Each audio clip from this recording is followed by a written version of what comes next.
તો વાત કરીએ ગીર સોમનાથની તો ગીર સોમનાથમાં માતા પાર્વતીની પૂજા સાથે નવરાત્રિનો પ્રારંભ કરવામાં આવ્યો। જગત જનની માતા શક્તિની આરાધનાનો મહાપર્વ એટલે નવરાત્રિ કે જ્યાં શાસ્ત્રોમાં ચંદ્રભાગા શક્તિપીઠ તરીકે પણ ઉલ્લેખ છે, ત્યારે આરાધના માટે ભક્તિમય કાર્યક્રમનું આયોજન કરવામાં આવ્યું, જ્યાં આરાધના કરવા ભક્તિમય સંગીત સાથે ગરબે ઘૂમ્યા। આશ્વિન માસની પ્રતિપદાથી લઈ અને નવમી સુધી નવરાત્ર અને આશ્વિન માસમાં આવેલ શારદીય નવરાત્ર કહેવામાં આવે છે।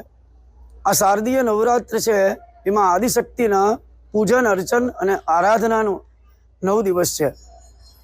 આ 9 દિવસ દરમિયાન શ્રી સોમનાથ મંદિરની અંદર સોમનાથ ટ્રસ્ટ દ્વારા ગર્ભગૃહની અંદર માં પાર્વતીની આરાધના કરવામાં આવે છે। એ આરાધનામાં સવારના સમયમાં માતાજીનું સ્નાન થાય છે, પંચામૃતથી સ્નાન થાય છે, અને બપોરે માતાજીની રાજા મહારાજાઓ જે રાજોપચાર પૂજા કહેતા એવી રાજોપચાર પૂજન દ્વારા માતાની આરાધના કરવામાં આવે છે, જેને આપણા વૈદિક પદ્ધતિની અંદર પાત્રા સાધનપૂર્વક માતાજીની રાજોપચાર પૂજા કરવામાં આવે છે।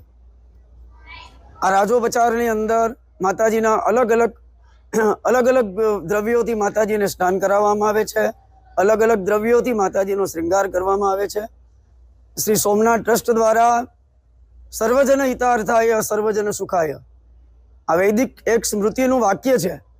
તો આ સ્મૃતિ વાક્ય પ્રમાણે શ્રી સોમનાથ ટ્રસ્ટ દ્વારા માતાજીની આરાધના કરવામાં આવે છે કે દરેક લોકો સુખી થાય, વિશ્વનું કલ્યાણ થાય, એના માટે કરી અને માતાજીને પ્રાર્થના કરવામાં આવે છે અને લોકોનું કલ્યાણ થાય એવી પ્રાર્થના કરવામાં આવે। આશ્વિન માસની પ્રતિપદા